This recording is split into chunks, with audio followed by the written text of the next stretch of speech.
আপনার সন্তানকে অক্ষরগুলো গুলিয়ে ফেলছে, একই রং বা আকৃতি চিনতে কষ্ট হচ্ছে, তাহলে এটি হতে পারে তার ভিজুয়াল প্রসেসিং বা ভিজুয়াল সেন্সরি সমস্যার একটি কারণ।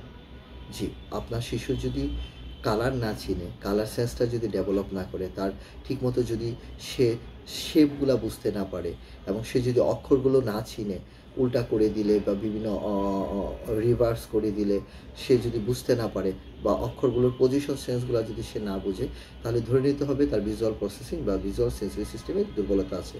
আজ আমরা জানবো ভিজুয়াল সেন্সরি ইন্টিগ্রেশন থেরাপি সম্পর্কে। জি, understanding of visual sensory system নিয়ে আমাদের প্রথম জানতে হবে যে আমাদের চোখ শুধু দেখে না, আমাদের চোখ কিন্তু শুধু দেখে না, মস্তিষ্ক সেই দেখা জিনিসগুলোকে বুঝে নেয়। আমাদের চোখ দিয়ে যে এই যে যে জিনিসটা সেটা কিন্তু মস্তিষ্কে যাচ্ছে এবং সেই দেখা জিনিসগুলোকে সে বুঝে এবং সেটাকে সে প্রক্রিয়া করে সে ভিজুয়াল সেন্সরি সিস্টেমের মাধ্যমে প্রক্রিয়াজাতকরণ করে। এই প্রক্রিয়াটাই হলো ভিজুয়াল সেন্সরি সিস্টেম। যখন এই সিস্টেম সঠিকভাবে কাজ করে না, তখনই কিন্তু শিশুদের লেখাপড়া করা, একটা জিনিস নিয়ে রিডিং করা, যে রিডিং পড়া, হ্যাঁ রিডিং পড়া, তারপরে দেখা গেছে যে লিখতে সমস্যা হয়, কোথাও মনোযোগ দিতে সমস্যা হয়, দীর্ঘক্ষণ মনোযোগ ধরে রাখতে পারতেছে না, আই কন্ট্যাক্ট সমস্যা হচ্ছে, তার শিখতে সমস্যা হচ্ছে, এই ধরনের জিনিসগুলো হয়ে থাকে। হ্যাঁ, এবং এটা হয়ে থাকে কেন? ভিজুয়াল সেন্সরি সিস্টেমের দুর্বলতার কারণে। শিশু যে এই যে লেখাপড়ায় মনোযোগ দিতে পারছে না বা বইয়ের পৃষ্ঠায় শুধু চোখ ঘোরাচ্ছে, বিভিন্ন দিকে তাকাচ্ছে, এদিকে সেদিকে তাকাচ্ছে, এই জিনিসগুলাই হলো ভিজুয়াল প্রসেসিং ডিসঅর্ডার বা ভিজুয়াল প্রসেসিং সমস্যা। শিশু অক্ষর বা আকার চিনতে সমস্যা হয়, যেমন বিকে ডি, হ্যাঁ ডাব্লিউকে এম মনে করে, হ্যাঁ 9 6, হ্যাঁ এই ধরনের জিনিসগুলো, এ লিখবে উল্টা, 1 লিখবে উল্টা, বি ডি এই যেটাকে বললাম, এই ধরনের জিনিসগুলোকে গুলিয়ে ফেলে।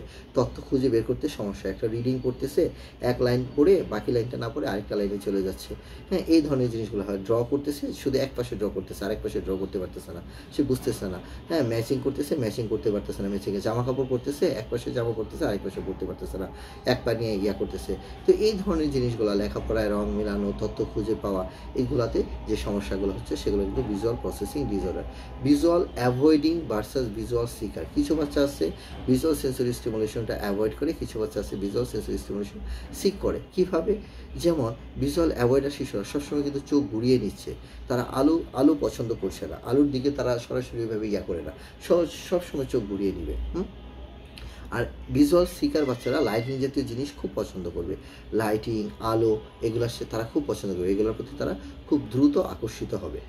কিছু কিছু শিশু আছে যারা ভিজুয়াল অ্যাভয়েডিং, তারা বিভিন্ন ধরনের কালারফুল লাইট, কালারফুল জিনিস, উজ্জ্বল পরিবেশ তারা পরিহার করবে। তারা সবসময় একটু ঘরের কর্নার, পর্দার পিছনে একটু একটু কম আলো আছে, এইসব জায়গাগুলো তারা খুব পছন্দ করবে। আর ভিজুয়াল সিকার বাচ্চারা এই ধরনের লাইটিং প্রচুর পছন্দ করবে। হ্যাঁ, এই ধরনের। তো অনেক সময় দেখা যাচ্ছে ভিজুয়াল অ্যাভয়েডার বাচ্চারা কিন্তু চোখ এরকম বন্ধ করে, একটু পরপরই চোখ পিট করে, তারা মনোযোগ দিতে পারে না একটা জায়গায়। উজ্জ্বল আলোতে আবার সিকাররা তারা উজ্জ্বল আলোর প্রতি বা উজ্জ্বল কালারফুল জিনিসের প্রতি তাদের আগ্রহটা অনেক বেশি থাকে।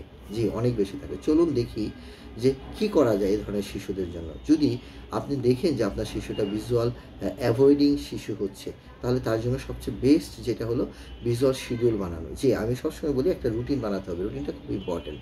হ্যাঁ, তার রুমে জিনিসপত্র, খেলনাগুলো খুব কম রাখবেন, সবগুলো ড্রয়ারের মধ্যে লুকিয়ে রাখবেন। তাকে চোখের একটা ব্রেক দিতে হবে, সবসময় চোখের ব্রেক দিতে হবে। তার চোখ তো সবসময় স্টিমুলেশন চায়, এবং তার রুমটা কিন্তু খুব বেশি কালারফুল করা যাবে না, একদম শান্ত করা রাখতে হবে। এবং কালার ম্যাচিং গেমগুলো তার সাথে খেলবেন, মাঝে মাঝে আপনি তার সাথে আসতে কালার ম্যাচিং গেমগুলো মাঝে মাঝে আপনি খেলতে পারেন।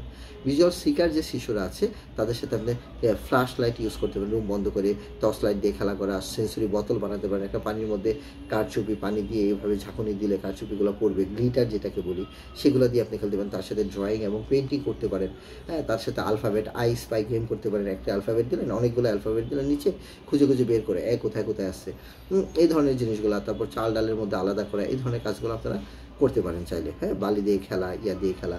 ভিজুয়াল সেন্সরি ইন্টিগ্রেশন থেরাপিটা কিন্তু শিশুর চোখ, হাত এবং মস্তিষ্কের মধ্যে যোগাযোগ বাড়ায়, আই হ্যান্ড কোঅর্ডিনেশন বাড়ায়। প্রতিদিন আপনি যদি 10 থেকে 15 মিনিট নিয়মিত অনুশীলন করেন তাহলে একটা ভালো একটা পরিবর্তন আসবে, যেটা তার ভিজুয়াল অ্যাটেনশনকে বাড়ায় দিবে, তার চোখের মাংসপেশি শক্তিশালী হবে, আই হ্যান্ড কোঅর্ডিনেশনটা বাড়াবে, তার লার্নিং এবং রিডিং স্কিলটা এখানে বাড়াবে। আপনার সন্তানের শেখা, মনোযোগ এবং আত্মবিশ্বাস এটাই বাড়াতে সেন্সরি ইন্টিগ্রেশন থেরাপি হতে পারে সবচেয়ে কার্যকর একটা উপায়। যদি এমন ধরনের লক্ষণগুলা আপনারা আপনার শিশুর সাথে দেখেন, এই যে ভিজুয়াল সেন্সরি সমস্যাগুলো হচ্ছে, যেটা চোখের ডাক্তার সমাধান করতে পারতেছে না, তাহলে অবশ্যই অকুপেশনাল থেরাপিস্টের শরণাপন্ন হবেন। অকুপেশনাল থেরাপিস্ট তখন আপনার বাচ্চা শিশুর ভিজুয়াল সেন্সরি অ্যাসেসমেন্টটা করে দেখবেন যে তার ভিশনে আসলে সমস্যাটা কোথায় এবং কীভাবে এই সমস্যাটা, কী ধরনের থেরাপির এক্সারসাইজ বা অ্যাক্টিভিটি করলে তার এই সমস্যা থেকে সে পরিত্রাণ পেতে পারে। আজ সে পর্যন্তই। ভালো থাকবেন, সুস্থ থাকবেন। আসসালামু আলাইকুম ওয়া রাহমাতুল্লাহি